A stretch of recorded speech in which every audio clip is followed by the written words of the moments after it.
prendiendo en fármaco. ¿Para qué? Para que puedan finalmente tratar una enfermedad. Pero el curso en sí lo que busca es que ustedes conozcan el proceso por el cual se va a desarrollar tal o cual enfermedad. Entonces, en la parte de seminario, el objetivo no es que ustedes lleguen a un diagnóstico. El diagnóstico de repente está ahí, hasta en el título está, creo, el diagnóstico. No interesa eso, lo que interesa es ver cuál es el proceso por el cual se desarrolla tal o cual enfermedad, a fin de que puedan darle el tratamiento más adecuado. Los tratamientos van de acuerdo al proceso fisiopatológico, no van a la consecuencia generalmente. Entonces, en esta parte de la medicina, la fisiopatología, lo que busca es los cambios o las alteraciones que se van a producir para que finalmente el paciente desarrolle una enfermedad. Ahora, generalmente nosotros vamos, por ejemplo, en el caso de la hipertensión, a ver y tomar la presión arterial y creen que eso es todo. El proceso va desde la parte molecular. A veces nosotros vamos a la biología molecular y uno dice, pero eso no tiene sentido, porque eso no lo veo en los pacientes, no lo veo en forma práctica. Y es un error, ¿por qué? Porque los tratamientos van a la parte molecular. Actualmente se buscan medicina de precisión, que trata de ir a la causa. A veces no es tan fácil establecer la causa, pero se busca el proceso más adecuado para determinar tal o cual enfermedad. Entonces, si bien ustedes a veces pueden decir que la parte, por ejemplo, molecular o celular no tiene importancia clínica, están equivocados, porque todo es una sola unidad. Que vean ustedes la parte final, que es la enfermedad, no significa que no tengamos que conocer todo el proceso desde la molécula que se va alterando para finalmente darle el mejor tratamiento. Entonces, nosotros lo que buscamos siempre es esto, la causalidad. Siempre vamos a buscar la causa. Si bien uno busca la causa, la etiología, y creemos que eso es parte de todo un proceso, ahí estamos correctos. Pero si creemos que eso es todo, que ustedes tienen que llegar solamente al diagnóstico etiológico y no saben todo el proceso, pues prácticamente no van a desarrollar bien el tratamiento adecuado de un paciente. Pues bien, entonces lo que vamos a tratar de ver ahora es que ustedes más o menos vean un ejercicio de cómo nosotros pasamos de lo normal a lo anormal, cómo es el proceso por el cual pueden desarrollar, en este caso, las enfermedades cardiovasculares. Ese es el objetivo, que ustedes puedan entender cómo un proceso fisiológico puede irse alterando y finalmente puede desencadenar en una serie de procesos patológicos. Pues bien, uno de los elementos más importantes en cardiología en este momento es lo que se denomina endotelio vascular. Generalmente el endotelio siempre ha sido considerado como una estructura de barrera, era un elemento pasivo. No tenía mucha trascendencia. Cuando uno ve, y ustedes si recuerdan por los cortes histológicos, cuando uno ve una arteria, lo que más llama la atención es la capa media muscular. Y es la capa media la que se contrae y se relaja. Por eso es que el objetivo era inicialmente estudiar la capa media. Nadie le daba importancia a este endotelio, que era sencillamente un elemento que iba a estar allí como un elemento inerte, que no tenía mayor trascendencia. En los últimos años esto ha ido cambiando poco a poco. ¿Por qué? Porque esta monocapa de células tienen una complejidad en sus funciones. Si bien uno puede decir que el endotelio, el conjunto de células endoteliales, puede ser un tejido, porque lo es así, en cardiología el endotelio pasa a ser un órgano, ¿no? Ese es un concepto que nosotros tenemos basado en ¿qué? En que en cardiología lo que tratamos es de proteger los llamados órganos blancos. Protegemos el cerebro, protegemos el riñón, se protege el corazón. Pues bien, esta estructura llamada endotelio, prácticamente por su complejidad de funciones hay que protegerlo. Y por eso es que nosotros en cardiología lo consideramos, a pesar de que no puede ser definido como tal, lo consideramos como un órgano fundamental que en diversas enfermedades cardiovasculares hay que tratar de protegerlo. Entonces, por eso es que en cardiología nosotros le ponemos el término, a pesar que no lo es, de que el endotelio es un órgano. Del punto de vista de tejidos, esto vendría a ser eso, un conjunto de células en tejido, pero por su complejidad tenemos una mayor importancia. Ahora, si ustedes ven esta estructura, este es el endotelio, es una delgada estructura que está tapizando internamente los vasos. Está estratégicamente bien ubicado porque está en toda la circulación internamente. Y lo que, como les decía, lo que más nos llama la atención es la capa media muscular. Eso es lo que más llama la atención porque es lo más evidente. Y hacia eso era inicialmente la investigación, cómo es que funciona esta capa media o esta capa muscular. Sin embargo, esta pared arterial es como si fuera cualquier tipo de pared, ¿no? Prácticamente la capa media o muscular estaría dado pues, por los ladrillos, el cemento. Y el endotelio, esta delgada capa, estaría dado por la capa de pintura. ¿Así? Pues bien, en una pared, ¿qué es lo que se daña generalmente? Lo primero que se daña en una pared no es el ladrillo, el cemento. Lo primero que se daña es la capa de pintura. Hay que estar volviendo a pintar o a lavar las paredes porque es lo primero que se daña.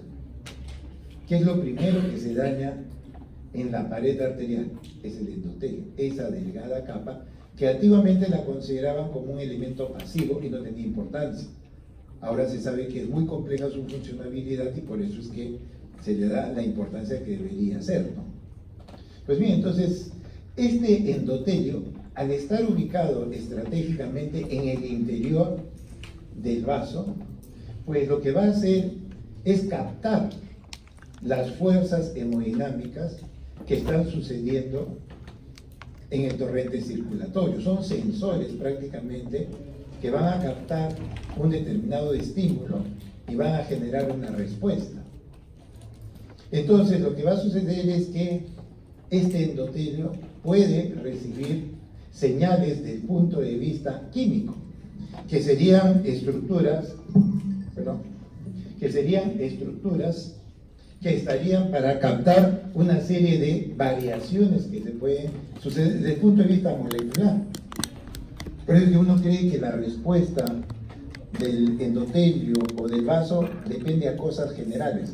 A veces son mediadores químicos que van a determinar mensajes y que el endotelio lo que tiene que hacer es responder a estos cambios hemodinámicos, a estos cambios químicos que se van a producir a nivel de la pared. Este endotelio va a generar una respuesta. Por lo tanto, empieza a cumplir una función. No es de ser sencillamente un elemento de barrera, un elemento pasivo. Empieza a tener una funcionabilidad trascendental. Entonces, esta estructura que inicialmente se pensaba que estaba en forma pasiva, ahora se conoce que ejerce diversas funciones. Una de las funciones más importantes es que regula el tono vasomotor. O sea, el endotelio lo que va a determinar o lo que va a permitir es que en determinado momento el vaso esté abierto o en determinado momento el vaso debe estar cerrado. ¿Estamos? ¿Eso tendría alguna finalidad? ¿Qué pasa si un órgano necesita sangre? ¿Qué debe pasar con la arteria? Tiene que abrirse. Entonces, si no le llega la sangre en forma adecuada, ese órgano, ese tejido, va a funcionar mal. A eso se llama isquemia. Cuando un tejido recibe menos sangre, pues es un tejido isquémico. Y si le llega menos sangre, que es un elemento vital, el oxígeno, lo que va a suceder es que esa célula va a empezar a trabajar mal. Ese órgano va a empezar a trabajar mal. Entonces es importante que el vaso, cuando el tejido, el órgano necesita sangre, se dilate. Pero también cuando ese tejido, órgano no necesita sangre, ¿qué debe pasar con el vaso? El vaso debe cerrarse parcialmente. No debe gastar flujo por gusto. De repente hay otra parte de la economía que necesita sangre. Entonces el vaso tiene que abrirse y cerrarse. ¿Quién determina eso? Pues es el endotelio. El endotelio es el que regula la función vasomotora, que es muy importante. ¿Qué otra cosa está haciendo el endotelio a este nivel de la pared? Regula, controla a que las arterias se mantengan con una estructura adecuada. A veces, por diversas enfermedades, las arterias se empiezan a endurecer. Empieza a producirse una hipertrofia o hiperplasia celular. Entonces, ¿qué va a suceder con la pared arterial? La pared arterial se va a engrosar. Y eso va a tener unas consecuencias en el funcionamiento también de los órganos y tejidos. ¿Quién es el que regula esa remodelación del vaso? Pues es el endotelio. Otra función que tiene que ver es en relación a la permeabilidad del LDL. ¿Estamos? ¿Qué es el LDL? La lipoproteína de baja densidad, de low density, la lipoproteína de baja densidad. Y lo que transporta fundamentalmente el LDL, ¿qué cosa es? En su interior, ¿qué lleva el LDL? ¿Ah?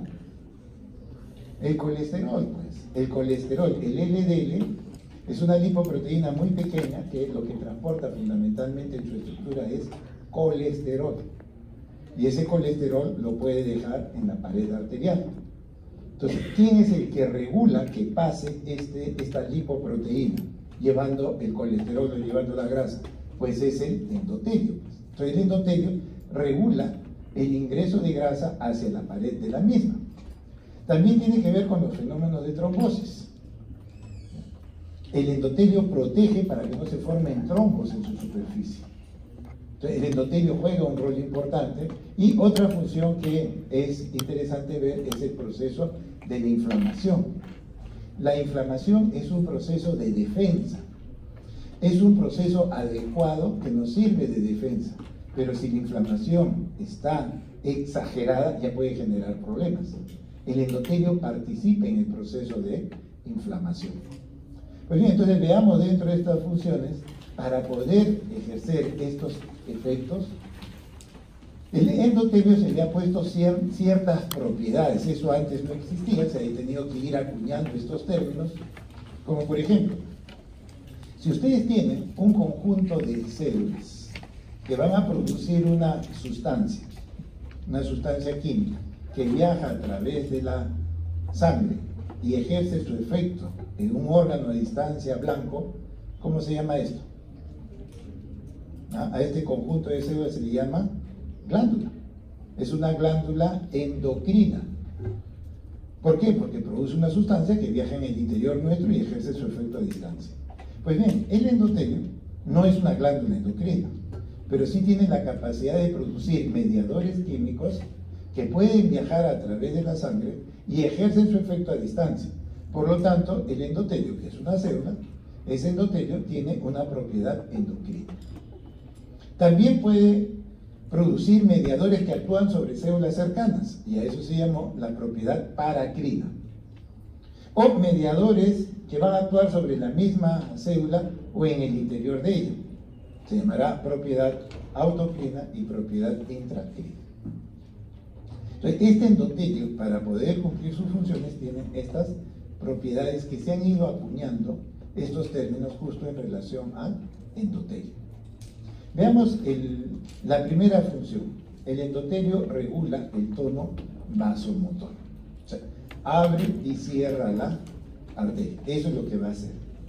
Pues bien, este es un esquema de lo que viene a ser la pared arterial. Acá tenemos el endotelio, una monocapa de células y después tenemos el espacio subendotelial. Ambos es lo que denomina la íntima, la capa interna, y después lo que más llama la atención es la capa media o muscular, donde están las células musculares lisas. Y envolviendo a este vaso lo que tenemos es finalmente la adventicia. Entonces, si bien esto es un diagrama, acá tienen realmente cómo es un corte histológico. Acá tenemos al endotelio y el espacio subendotelial, que es pequeño. Lo que más llama la atención acá son las células musculares lisas, que es la capa media. Y finalmente la adventicia. Por eso es que en un primer momento uno se dedicó a investigar cómo es que se produce la contracción. Y no le daban importancia a esta delgada capa llamada endotelio. Pues bien, en la década del 70 y del 80 el ion que tomó mucha importancia fue el ion calcio. ¿Por qué? Porque este ion permite finalmente que la actina y la miosina se puedan unir, generando el fenómeno de contracción. Entonces, el calcio es un ion muy importante porque permite la contracción, la unión de actina con miosina. Pero el calcio también, ¿para qué sirve? ¿Qué otra función tiene el calcio? ¿Dónde participa el calcio? ¿Dónde más hay calcio? ¿Ah? En los huesos, ya en el metabolismo de los huesos. ¿Qué más? ¿Cascada de coagulación? ¿Cuál es el factor? ¿El calcio que no me ves? Todavía no han hecho hematología, creo, ¿no? ¿Ah? ¿El factor 12? Es el águilo. ¿Cuál es el factor? El calcio. ¿Ah? 4. ¿Se acuerdan ustedes? ¿Quiénes enseñó histología? Perdón, hemato, ¿no? Entonces ya voy a dictar este curso. Si no se acuerdan del factor 4, ¿cómo van? El calcio tiene que ver con la cascada de coagulación.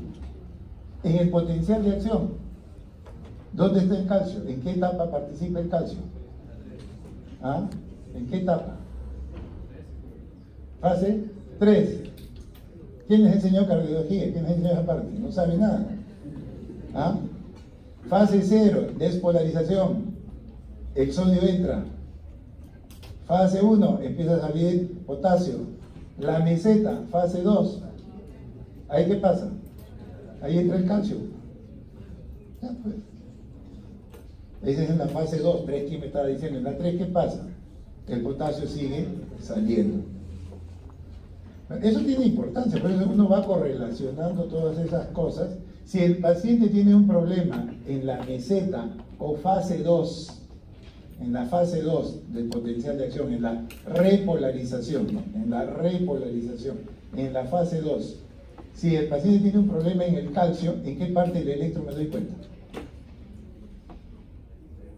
¿En qué parte del electro? ¿En qué parte del electro me doy cuenta los problemas del calcio? ¿Ah? ¿En qué parte? A ver los que están con sus celulares prendidos. ¿Ah? En el intervalo QT. En el intervalo QT, ahí se ve el calcio, los problemas de hiper o hipocalcemia, el QT cambia, se acorta o se prolonga. Si el paciente tiene un problema de calcio incrementado, el QT va a cambiar. Lo mismo sucede si es que está alterado. O sea, el QT es un parámetro que nos interesa. Bueno, el ion calcio tiene que ver con una serie de procesos y, entre otros, es la unión de la actina con la miosina, que tiene que ver con la contracción. Entonces, en algún momento, lo que más interesó era entender por qué la pared, la capa media muscular, que era lo más evidente, se generaba la contracción cuando llegaba el calcio y el vaso se cerraba. Y cuando no había calcio, se producía la vasodilatación y pues se generaba un mayor flujo a través del vaso. Entonces, todos estábamos entendiendo lo que sucedía en la capa funcional, aparentemente. Era la capa media lo que nos interesaba. Sin embargo, tiempo después nos dimos cuenta que esta capa media, si bien tiene una función, abrir y cerrar el vaso, el que le da las órdenes resulta que era esta delgada capa que estaba acá, el endotelio. Este endotelio que está estratégicamente ubicado a través de mensajes o de órdenes, hacía pues prácticamente que esta pared arterial, este segmento de arteria, ejerza una serie de cambios. Y por eso es que a esta estructura, el endotelio vascular, uno lo considera como si fuera el cerebro vascular, porque él es un sensor de información. Y hemos dicho de valores de presión dentro de la arteria o de mediadores químicos. Él capta estos estímulos y va a generar una respuesta en la pared arterial. Entonces, él es el que va a controlar, entre otras cosas, el tono vasomotor. En este caso, si la arteria se abre o si la arteria se cierra. Entonces nosotros tenemos que mandar mensajes. Nosotros mandamos mensajes de una célula a otra. Pero yo necesito que esos mensajes ingresen pues a la célula. Acá nosotros vamos a tener la membrana celular, cuya estructura, ¿qué cosa es? Es una bicapa, es lipoproteica. Prácticamente la membrana celular es grasa con cierto componente de proteína, por eso es una membrana lipoproteica, y que en algunos sitios hay algunos carbohidratos. Pero prácticamente el centro de la membrana celular es grasosa, es grasa, es lípidos. Entonces yo necesito que los mensajes puedan ingresar a la célula. Para que puedan ingresar, los mensajes deben ser liposolubles. Los mensajes, las órdenes tienen que ser solubles en grasa. Ejemplos de ellos, por ejemplo, los esteroides, ejemplo, las hormonas femeninas o masculinas, testosterona, todo lo que deriva de grasa, todo lo que deriva de colesterol, por ser sustancias solubles en grasa, ellos entran a la célula y van a generar una respuesta. Pero también los mensajes u órdenes pueden ser a base de aminoácidos. Y los aminoácidos no pueden ingresar a través de la grasa. Entonces, el organismo lo que ha creado son receptores. Receptores para poder captar un mensaje, una orden. ¿Estamos? Entonces, el mensaje llega, el receptor lo va a captar porque este mensaje no es soluble en grasa, y entonces este mensaje receptor va a generar una respuesta que tiene que ir hacia el interior de la célula llevando un tipo de información. Entonces hay un sistema que se denomina el sistema de la adenilciclasa. El sistema de la adenilciclasa, que eso lo han debido estudiar en la parte de básicas. ¿Cuál es la función de la adenilciclasa? ¿Ah? ¿Qué transforma? ATP en AMP cíclico. Entonces, generalmente uno dice, eso no tiene importancia porque es un curso antiguo, árido y no me interesa para nada. Cuando después, en la parte clínica, quieren usar ciertos medicamentos, no saben qué es adenilciclasa. Por eso, al final, lo que ustedes tienen que hacer es integrar todo lo que se les ha ido enseñando al final. Si ustedes lo integran, va a ser mejor. El problema es que a veces nos vamos olvidando. La adenilciclasa tiene una sola función. Es transformar el ATP en AMP cíclico. Esa es su función, transforma el adenosín trifosfato en AMP cíclico. Y el AMP cíclico lo que va a hacer es activar una serie de sistemas enzimáticos. No interesa los sistemas enzimáticos, en realidad acordarse todos los nombres porque las células son tan variadas, pero sí acordarse que el AMP cíclico va a generar una respuesta, una reacción en cadena, por el cual las enzimas van a empezar a funcionar, van a empezar a trabajar, y en este caso la adenilciclasa lo que va a hacer es que las enzimas consigan finalmente fosforilar algo. Una sustancia X, una sustancia, por ejemplo acá una sustancia A, se va a fosforilar y se va a transformar en un producto P. Entonces, producto de esta activación de adenilciclasa, todos sabemos que el ATP se va a transformar en AMP cíclico. ¿Y qué hace el AMP cíclico? Activa sistemas enzimáticos, que a la larga finalmente lo que va a llevar es a la fosforilación. ¿Qué se va a fosforilar? Pues una determinada sustancia que se va a transformar en un producto. Pues bien, esto funciona para todas las células, sea la neurona, sea la célula cardíaca, sea el nefrón, todos van a responder de la misma manera. Pero ¿qué diferencia la neurona de la célula cardíaca o del nefrón? El sustrato. La enzima va a funcionar en determinadas células sobre un determinado sustrato. Lógicamente las enzimas tienen un nombre dependiendo del sustrato.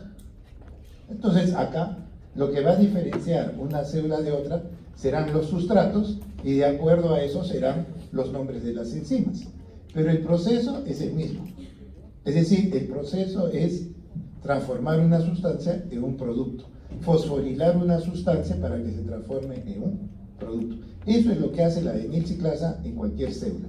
ATP en AMP cíclico, y el AMP cíclico generará una reacción en cadena para que finalmente alguna sustancia se fosforile y se transforme en un determinado producto.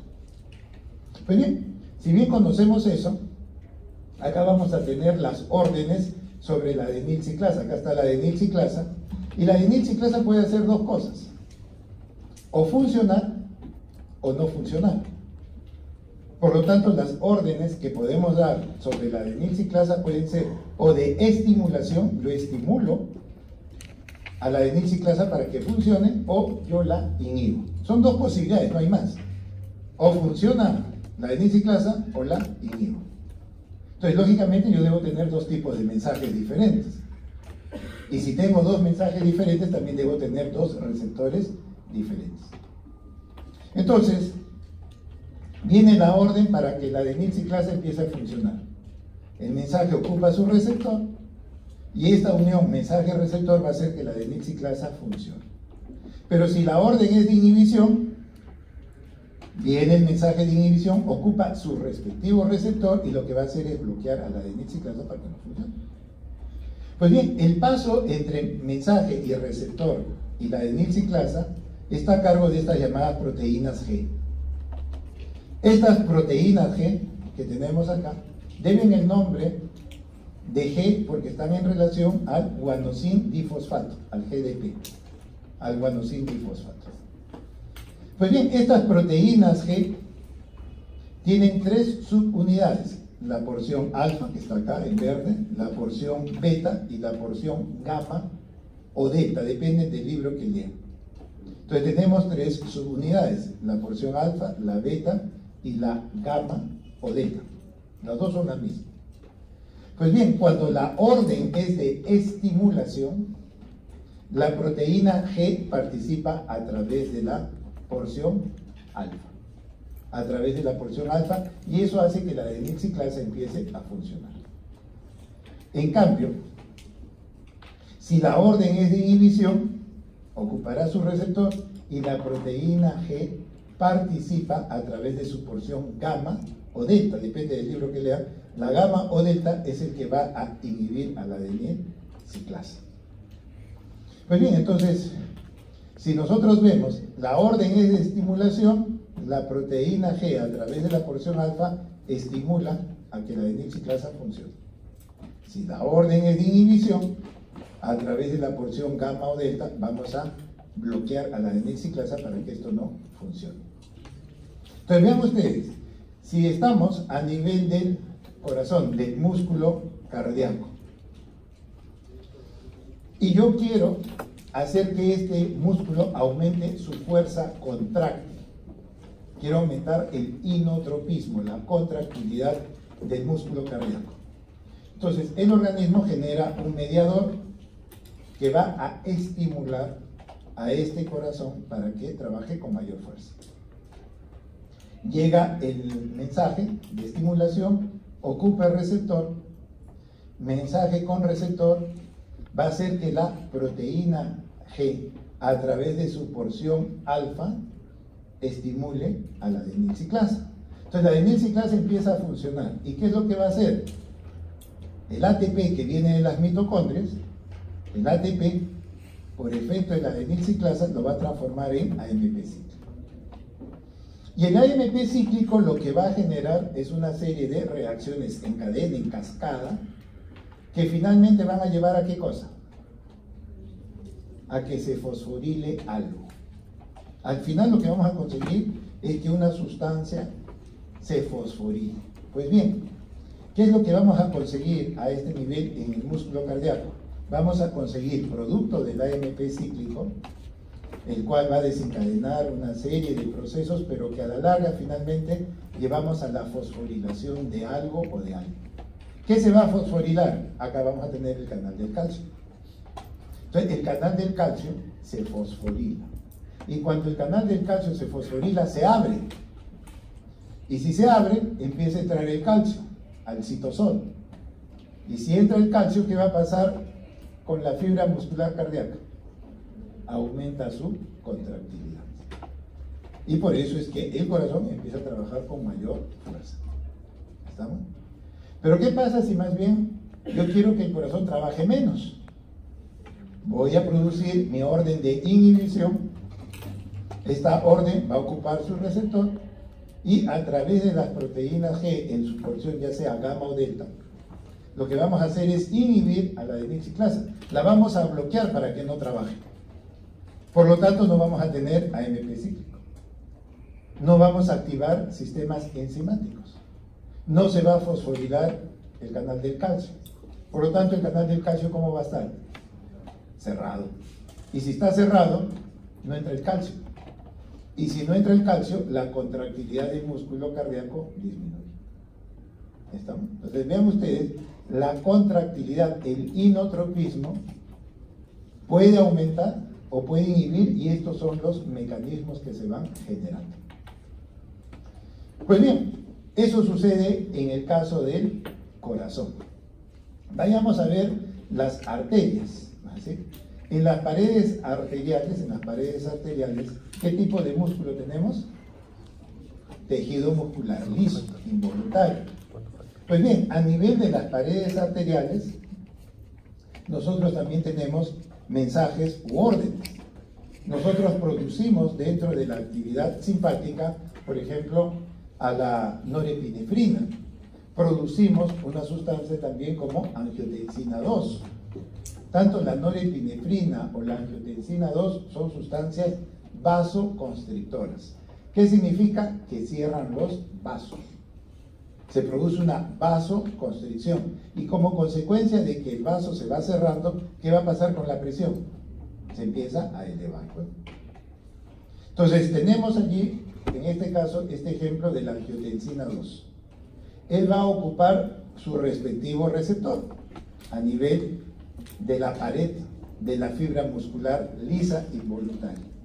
Pues bien, lo que va a hacer es llegar el mensaje, ocupa el receptor y vamos a activar la adenilciclasa. La adenilciclasa finalmente lo que va a hacer es transformar ATP en AMP cíclico. Y el AMP cíclico va a activar sistemas enzimáticos. Pues bien, a nivel de la membrana celular de estas fibras musculares lisas existen fosfatos.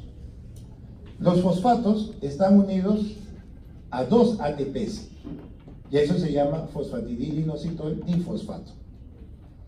Entonces, esta es una sustancia, este es un fosfato que lleva dos ATPs.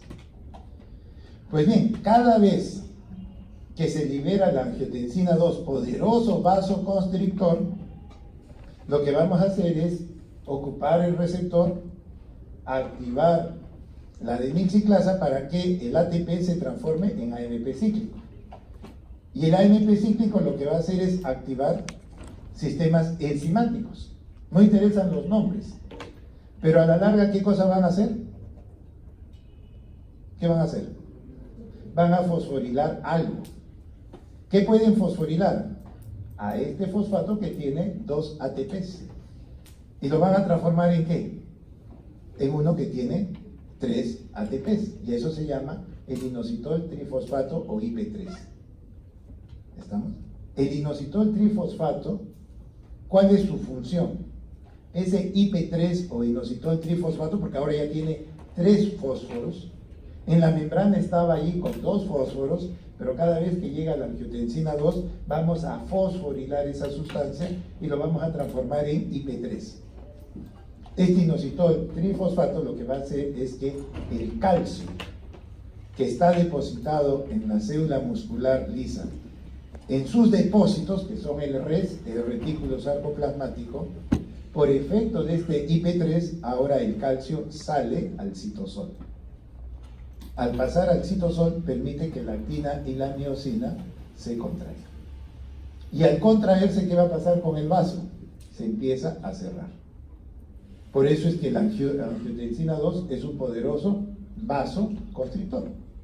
El proceso es este. Vamos a generar IP3, inositol trifosfato, como consecuencia de toda esta reacción. Y entonces ya el IP3 hace que se libere el calcio de sus depósitos, pase al citosol y vamos a tener contracción. Más otra sustancia que vamos a ver más adelante que se llama el diacilglicerol. Por ahora lo importante es ver el IP3 o inositol trifosfato hace que el calcio se libere. Entonces vean ustedes que si yo tuviera la fibra muscular cardíaca, si yo estuviera en presencia del músculo cardíaco y yo le voy a dar una sustancia que aumente la fuerza contráctil, pues yo lo que puedo hacer es, por ejemplo, aumentar la contractilidad a partir de angiotensina 2, generando también el IP3. Y ese IP3 permite de que el calcio finalmente salga de la célula y vamos a aumentar también la fuerza contráctil en el músculo cardíaco. Si sucede en la pared arterial el vaso se cierra. Si sucede en el músculo cardíaco, el calcio aumenta la fuerza contráctil por efecto de la angiotensina 2. Pues bien, entonces ven ustedes que estos mediadores, estos mensajes que se dan, van a tener un efecto sobre la pared del vaso. El vaso, que tradicionalmente el endotelio pasaba a ser una estructura pasiva, pues en los últimos 15 años ha tenido un cambio tremendo en entender lo que significa el endotelio como, entre comillas, un órgano funcional. Pues una parte de esta información de lo novedoso fue a partir del profesor de Furgot, porque ya falleció, era un investigador en Nueva York, que él estaba tratando de evaluar cómo es que los vasos se abren y se cierran. En Reino Unido estaba Salvador Moncada, un hondureño. Él está todavía vivo, es uno de los investigadores más importantes sobre endotelio. Pues él lo que hacía, sobre todo Moncada, él lo que hacía era el siguiente experimento. Él tomaba un segmento de arteria, la arteria estaba sana y él administraba la acetilcolina. La acetilcolina es una sustancia vasodilatadora, abre el vaso. Entonces él administraba la acetilcolina y el vaso se abría. ¿No? El vaso se abría. Después lo que hacía Moncada era, él dañaba el endotelio. Él dañaba el endotelio y le volvía a administrar acetilcolina. Y lo que observaba era que el vaso ya no se abría. ¿Estamos? Entonces decía, yo administro acetilcolina, que es una sustancia relajante, a un segmento de arteria sano, donde el endotelio está sano, y el vaso se abre. Pero ahora yo daño el endotelio y administro la acetilcolina, ¿no? Y el vaso no se abre. ¿Cuál es la conclusión de eso? ¿Qué está fallando ahí? Ahí lo que tiene que estar fallando es el endotelio. Que cuando está sano, ese endotelio algo debe producir en presencia de acetilcolina y por eso es que el vaso se abre. Pero cuando yo daño el endotelio, administro la acetilcolina y el vaso no se abre. Significa que lo que he dañado está haciendo de que falte esta sustancia, que no sabía cómo se llamaba, esta sustancia, y por eso el vaso no se abre. Entonces él bautiza a esta sustancia como un factor relajante derivado del endotelio, el EDRF, un factor relajante producido por el endotelio sano, y al ser producido por el endotelio sano, debido a que la acetilcolina, que es un poderoso estimulador para que el vaso se abra, el endotelio respondía produciendo este factor relajante y eso hacía de que el vaso se abra. Él dañaba el endotelio, administraba la acetilcolina y como este endotelio dañado, enfermo, ya no produce este factor relajante, por eso es que el vaso ya no se abre. Entonces él plantea y dice, el endotelio tiene que estar sano para que los vasos se abran. Y eso es gracias a que él está produciendo un factor. Él no sabía cuál era el factor en el año 80, el factor relajante derivado del endotelio. Él plantea así, debe haber en el endotelio sano la capacidad de producir este factor relajante y por eso es que el vaso se abre. Cuando yo daño el endotelio ya dañado no puede producir ese factor relajante y por eso es que el vaso no se abre. Esa fue su conclusión. Lógicamente esto era una hipótesis. Uno le puede decir, ¿cuál era el factor relajante? Y nadie lo sabía. Eso cuando empieza el año 80, esto fue una hipótesis. Pues bien, tuvo que pasar alrededor de 5 años para que finalmente se dieran cuenta que ese factor relajante era un gas, el óxido nítrico. El óxido nítrico es un gas con una vida media muy corta, 35 a 45 segundos y desaparece. Por eso es que se demoraban en encontrarlo, no lo encontraban. ¿Por qué? Porque no se sabía, pues no lo podían, no era una sustancia tan fácil de detectar. Esto es un gas, el óxido nítrico. Entonces ven ustedes que si yo tengo un segmento de arteria y yo administro a ese segmento de arteria acetilcolina, yo espero que el vaso se abra. Yo espero que el vaso se abra. Si el vaso se abre, ¿qué se debe haber producido en la pared del vaso? Se ha debido haber producido óxido nítrico. Y si el óxido nítrico se produce y el vaso se abre, ¿qué debo entender del endotelio? El endotelio debe estar funcionando bien. Pero si yo en cambio administro la acetilcolina y yo lo que observo es que el vaso no se abre, significa que le falta algo. ¿Qué le falta? Óxido nítrico. Y si no hay óxido nítrico, ¿qué debe estar pasando? Su endotelio debe estar enfermo. Su endotelio ya no está funcionando. Eso es el aporte que hace Moncada. Él estaba investigando esto, pero en un primer momento no sabían qué era el óxido nítrico, solamente hablaban de un factor relajante. En cambio, Furgot, este americano, Furgot, él estaba trabajando con el enamorado de su hija, que no tenía nada que ver con medicina, y él era el que hacía los cortes de segmentos de arteria. Entonces él se encargaba, esto se saca de la oreja de los conejos, se hace un corte y se analiza. Entonces este muchacho que no tenía nada que ver con medicina, a veces cortaba bien, otras veces cortaba mal. Y entonces Furgot, cuando administraba la sustancia, a veces la arteria se abría y otras veces la arteria no se abría. Y cuando no se abría, Furgot le recriminaba al muchacho que estaba haciendo mal el trabajo. Moncada estaba pensando en lo otro. Y Moncada plantea su hipótesis al Real Colegio de Londres de Medicina, y él es hondureño. Y le dice, su inglés no es bueno, vuélvalo a redactar. Y le devuelven su artículo. Como todos los investigadores están conectados, Furgot rápidamente coge ese artículo y se da cuenta que cuando su asistente cortaba mal, dañaba el endotelio, y por eso es que no funcionaba su experimento de él. Él rápidamente manda, tanto a Estados Unidos como a los ingleses, un paper bien corregido, pues. Y ahí le dan el premio Nobel. Sí, es verdad, Moncada ha perdido 2 premios Nobel por no hablar o redactar bien el inglés, tanto el de la aspirina en cardiología como lo del óxido nítrico. Le han dado los premios de Asturias, todo, porque saben que él es uno de los investigadores que descubre esto. Pero el Nobel se lo dieron a Furgot, y todos sabemos que eso pasa a veces en investigación.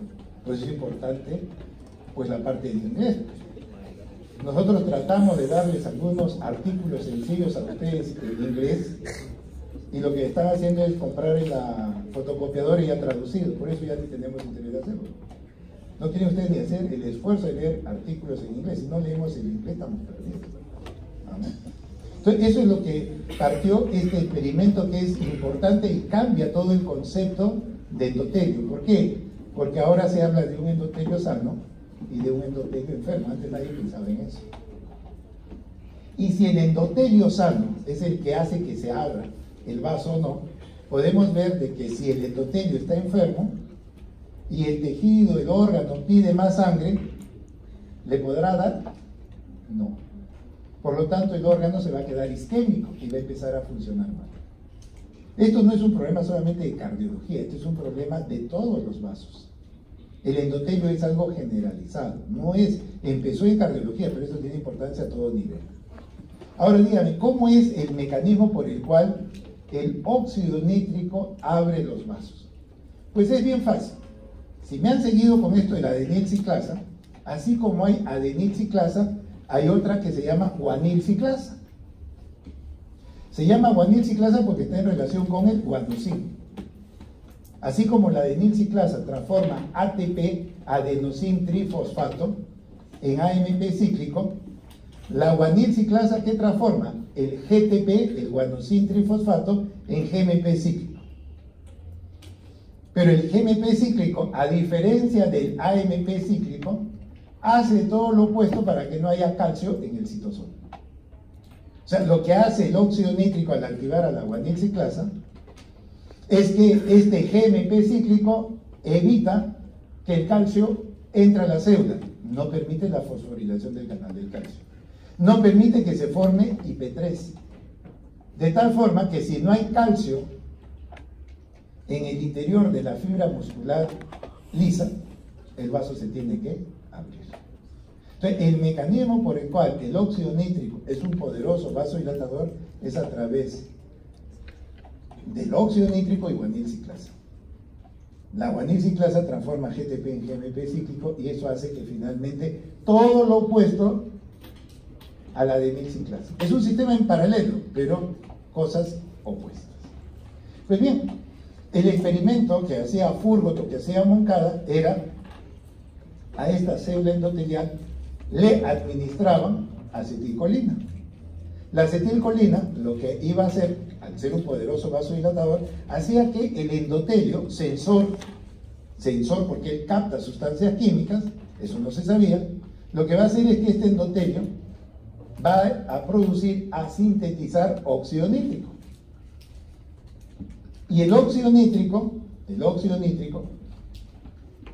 que es un gas, fácilmente puede migrar desde el endotelio hacia la capa media, hacia las células musculares lisas. ¿A eso que se llama propiedad qué? Propiedad paracrina. Hemos dicho al principio, paracrina. Entonces, el endotelio produce una sustancia que viaja a células cercanas, propiedad paracrina, y entonces ya tenemos que el óxido nítrico llegó a la fibra muscular lisa. ¿Y qué va a hacer dentro de la fibra muscular lisa? Va a activar a la guanilciclasa. Y la guanilciclasa va a hacer todo para que no haya calcio en el citosol. Si no hay calcio en el citosol, la pared del vaso se relaja. Se produce una vasodilatación. ¿Está claro o no? ¿Está claro? Yo lo entiendo. Eso no es nada difícil. Uno dice, todo esto es biología molecular. Eso es lo que hacemos todos los días cuando tratamos pacientes, sino que no lo sabemos integrar. La adenilciclasa probablemente ni siquiera le den bola. Y miren cómo la adenilciclasa participa acá. Es cuestión de integrar todo lo que conocemos. Entonces vean ustedes que este endotelio, el endotelio sano, produce sustancias vasodilatadoras cuando un órgano, un tejido necesita sangre. Pero ¿qué pasa cuando un órgano, un tejido ya no necesita sangre? El vaso se tiene que cerrar. Entonces, el mismo endotelio que abre el vaso también produce sustancias que hacen que el vaso se cierre. Y una de esas sustancias se denomina la endotelina. La endotelina es producido por el endotelio y este endotelio, al producir endotelina, la endotelina va a hacer que el vaso se cierre. Entonces, esta endotelina, ¿cómo es que hace que el vaso se cierre? Pues si me han seguido la explicación, es muy fácil. La endotelina llega, ocupa su receptor y va a activar a la adenilciclasa. Y si activamos a la adenilciclasa, ¿qué vamos a generar? A la larga, lo que vamos a generar es que el canal del calcio se fosforile y se abra, y que se forme el IP3. El IP3 hace que el calcio que estaba guardado en el res pase al citosol. Si tenemos calcio en el citosol, lo que vamos a generar es contracción. Por eso es que la endotelina es un poderoso vasoconstrictor. Y el mecanismo es precisamente adenilciclasa, mientras que el óxido nítrico es vasodilatador a través de guanilciclasa. ¿Estamos? Entonces vean ustedes que el endotelio produce sustancias también constrictoras. Así como abre el vaso, lo tiene que cerrar. Pues bien, el óxido nítrico es uno de muchos factores, el más importante, pero hay otros, el factor hiperpolarizante, la prostaciclina. Hay una serie de factores vasodilatadores, pero también sustancias vasoconstrictoras.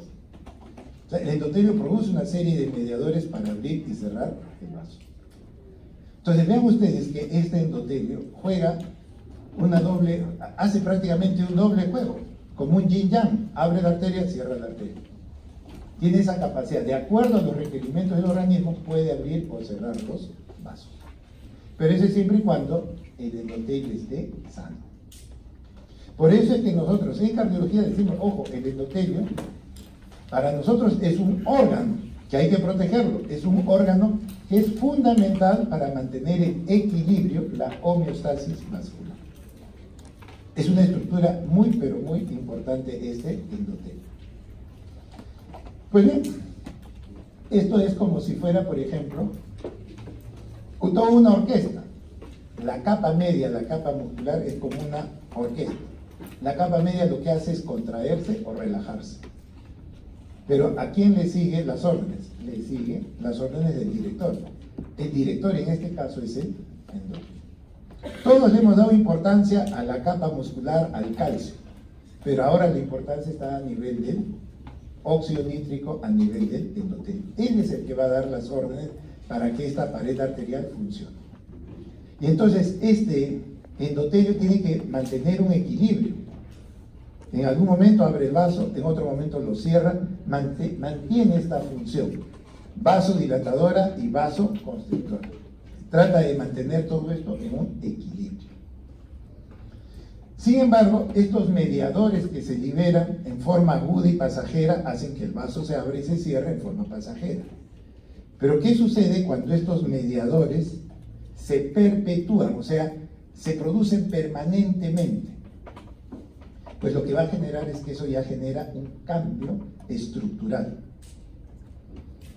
Cuando estos mediadores vasoconstrictores, los que cierran los vasos, se perpetúan, pueden hacer que nuestras arterias se endurezcan. Pero a la vez, si el endotelio está sano, yo puedo contrarrestarlo a través de los mismos vasodilatadores, los mismos, pero en forma crónica, ellos inhiben a que las arterias se endurezcan. Entonces, el endotelio tiene un rol importante en la remodelación del vaso. Normalmente, el vaso debe mantener un calibre, debe mantener una estructura. ¿Quién es el que se encarga de vigilar eso? El endotelio, pero el endotelio es sano. Entonces, vean ustedes que el crecimiento, la remodelación de la pared arterial es producto de un efecto crónico de los mismos mediadores. Los mediadores que cierran el vaso, ellos pueden hacer que las arterias se endurezcan. Los mediadores más bien que abren, que generan vasodilatación, como el óxido nítrico, la bradiquinina, ellos crónicamente, si están presentes, van a evitar que las arterias se endurezcan. Entonces, eso es lo que va a suceder a este nivel.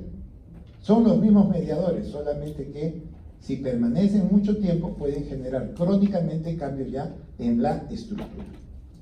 Entonces, si acá tenemos la arteriola de un sujeto normotenso, esta estructura tiene estas características. Pero, por ejemplo, en un paciente hipertenso, sus arterias empiezan a endurecer, a engrosar. ¿Por qué? Porque están predominando las sustancias vasoconstrictoras. El endotelio se está dañando y lo que está predominando es la sustancia como, por ejemplo, angiotensina 2, como endotelina, que van a hacer que las arterias empiecen a endurecer. Entonces, el endotelio, mientras está sano, evita esto, el endurecimiento de las arterias.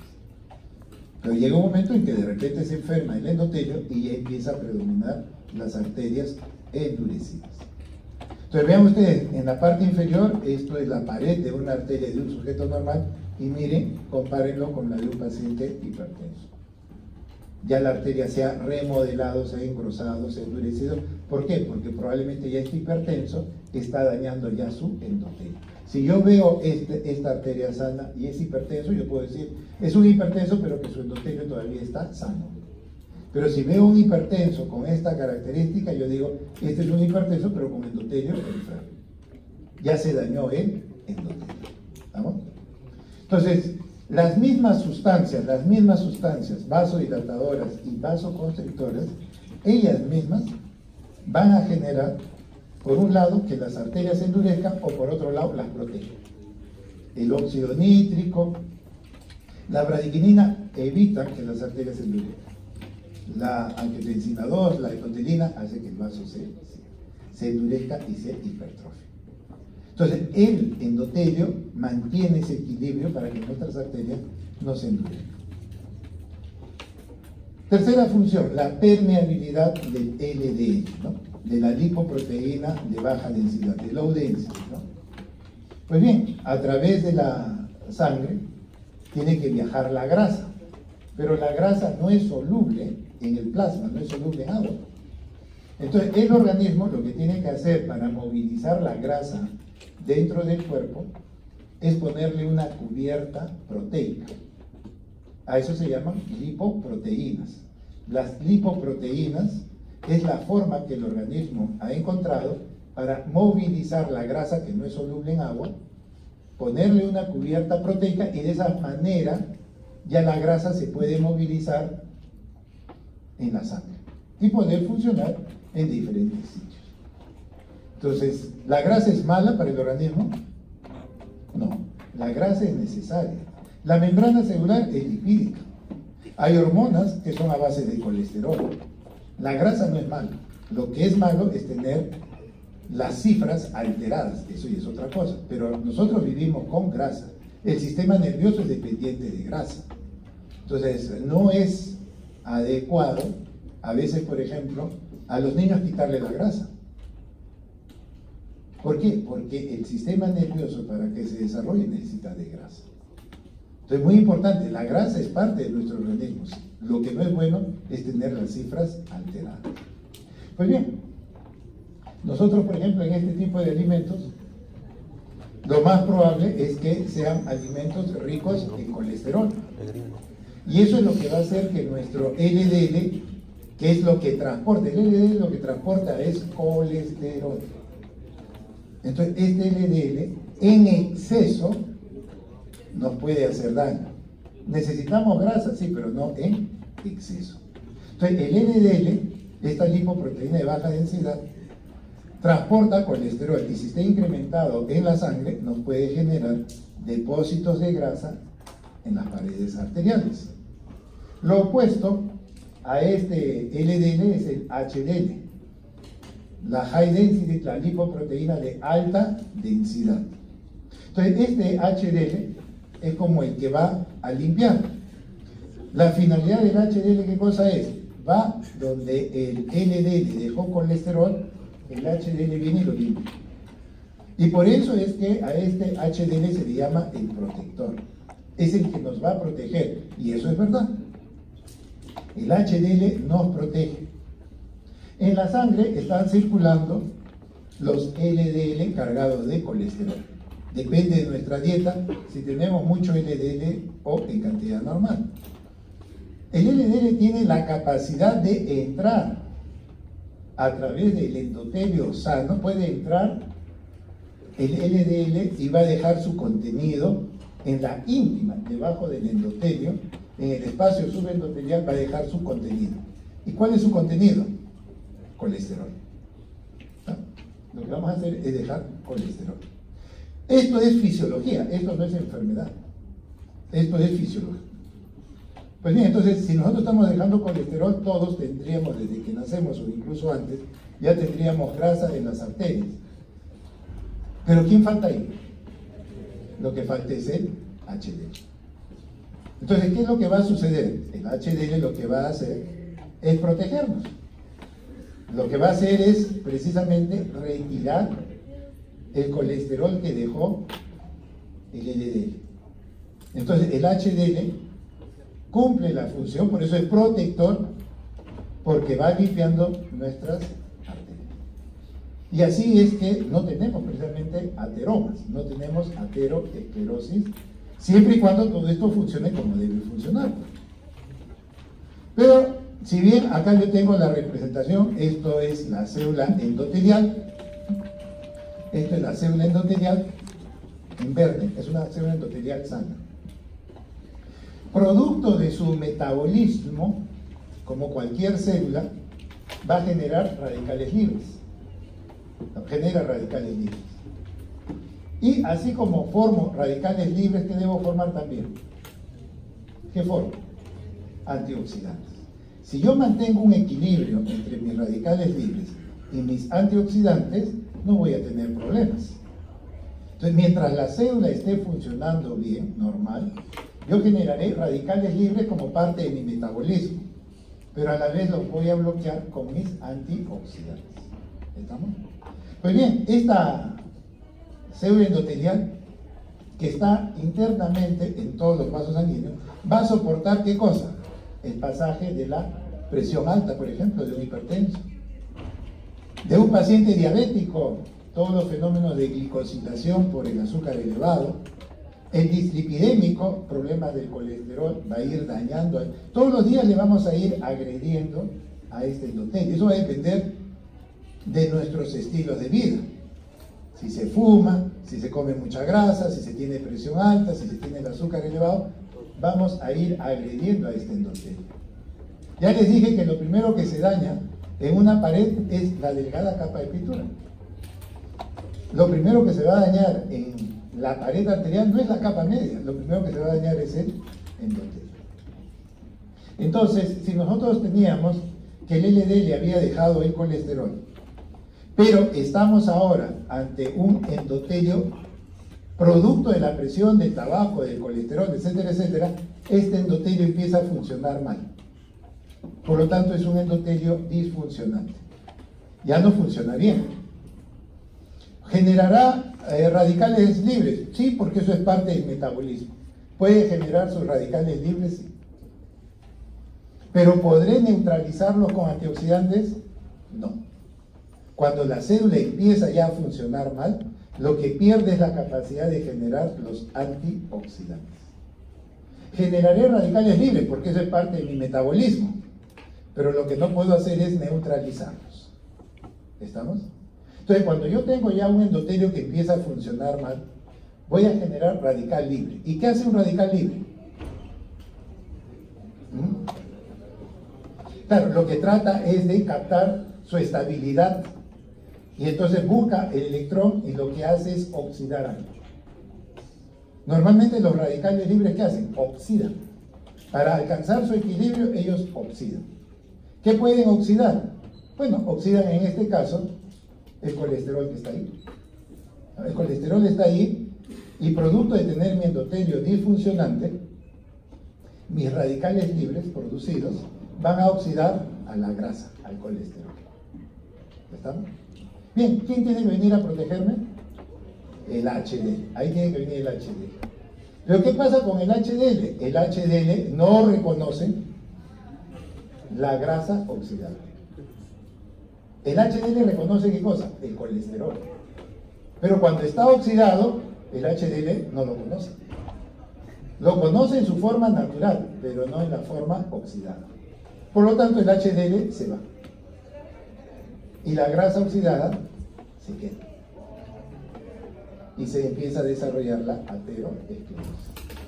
Entonces, la aterosclerosis se empieza a desarrollar precisamente porque este endotelio empieza a funcionar mal, genera radicales libres y estos radicales libres empiezan a oxidar la grasa. La grasa oxidada hace daño. Antiguamente, o no hasta hace mucho, las personas que usaban los aceites para las frituras lo usaban 1, 2, 3 las veces que podían. El aceite era caro, no se podía adquirir y la gente de niveles a veces por desconocimiento lo guardaban y lo seguían utilizando. Ahora creo que todos sabemos que un aceite para una fritura, ¿cuántas veces se usa? Una sola vez. Y efectivamente ustedes pueden ver en las pollerías que el aceite se usa una sola vez, desde las 9, 10 de la mañana hasta las 10 de la noche. O le cambian el aceite. Ese aceite es oxidado. Y a vista de las autoridades sanitarias, pues se sigue consumiendo grasa oxidada. La grasa oxidada ya de por sí ya ni siquiera esperamos que nuestro endotelio lo oxide. Comemos grasa oxidada. Y eso es lo que hace daño. La gente, una de las carnes más sanas es la carne de cerdo. La carne de cerdo no tiene prácticamente grasa en el interior. La grasa está afuera. Uno fácilmente puede quitar la grasa del cerdo y comer la carne magra. La carne de res tiene más grasa, más colesterol, que una carne de cerdo. ¿Por qué? Porque la grasa está metida dentro de la carne y eso no se puede sacar. Pero en la de cerdo sí. Pero la gente, ¿qué es lo que quiere comer? El cebo. ¿No? En esto es lo que le da el sabor. Eso es lo que quiere consumir. Quiere comer el pollo a la brasa con la piel que está lleno de grasa. Eso le da el sabor. Quítale la piel, no, eso no tiene sentido. Entonces, es forma de cómo la persona puede, por equivocación, estar consumiendo los alimentos. Los alimentos son buenos, pero depende cómo uno lo prepare. El chicharrón sigue siendo sano. No, pero yo quiero que sea con el óxido que cae de la lata para que le dé sabor. Bueno, entonces lo que está consumiendo es grasa oxidada. Entonces por eso aparece la aterosclerosis. Ahora, generalmente nosotros tenemos la idea que la aterosclerosis es un problema del corazón. Lo que sucede es que si la aterosclerosis se desarrolla en el corazón y la arteria se tapa, la mortalidad es muy alta. Esto mata a la gente. Pero ojo, cuando la persona tiene aterosclerosis, no lo tiene en una arteria, lo tiene en todas las arterias. Entonces, cuando hay aterosclerosis en las arterias del cerebro. Y la persona empieza a tener olvidos. Puede haber aterosclerosis a nivel de riñón y empieza el riñón a funcionar mal. Lo que les quiero decir es que cuando hay aterosclerosis no es solo del corazón. Lo que se ha tratado es de quizás hacer muy conocido el problema de la aterosclerosis porque el corazón mata. El cerebro no lo mata, pero lo deja con problemas. El riñón no lo mata, pero le deja con problemas. Entonces, es algo equivocado pensar que aterosclerosis solamente son de las coronarias. La aterosclerosis es en cualquier parte del organismo. Y eso va a depender, sobre todo, por estilos de vida. El estilo de vida que estamos llevando actualmente, a base de comida pues de chatarra, que es comida barata. Uno trata de decir, oye, pero ¿por qué en Estados Unidos hay tantos problemas de obesidad, problemas de colesterol? Es que ellos dicen, yo no puedo adquirir una fruta, yo no puedo comer pescado, porque es caro. Entonces esto no es un problema solamente del estilo de comidas, también es todo un problema económico. Acá al menos la fruta es barata, el pescado es relativamente accesible, pero no tenemos la costumbre de comer estos alimentos, pero ya por eso es estilo de vida. El problema cardiovascular cada vez es más frecuente. Y antiguamente los problemas cardiovasculares aparecían ya a cierta edad, 60, 70 años. Ahora los problemas cardiovasculares aparecen a los 35 años. Ya no es raro ver eso, ¿no? Eso es estilo de vida. Pues bien, entonces vean ustedes cómo poco a poco las arterias se pueden ir llenando de grasa. Se deposita en la íntima el colesterol se oxida porque el endotelio está enfermo y empezamos a desarrollar ateromas que van a ir obstruyendo el flujo de sangre. Entonces, la disfunción endotelial prácticamente es la llave de la aterosclerosis. No puede haber aterosclerosis si el endotelio está sano. No puede haber. Sin embargo, diversos motivos hacen que precisamente el paciente desarrolle este problema de aterosclerosis por varias causas. La más importante es que el endotelio se vea agredido. Vayamos a ver otro proceso, los fenómenos de trombogénesis.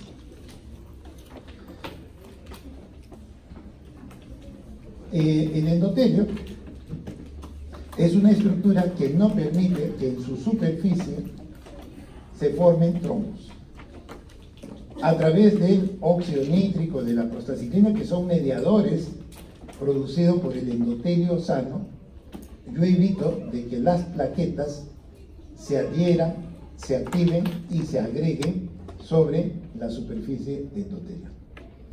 El endotelio tiene que ser una superficie por donde la sangre circula, pero no se deben formar trombos.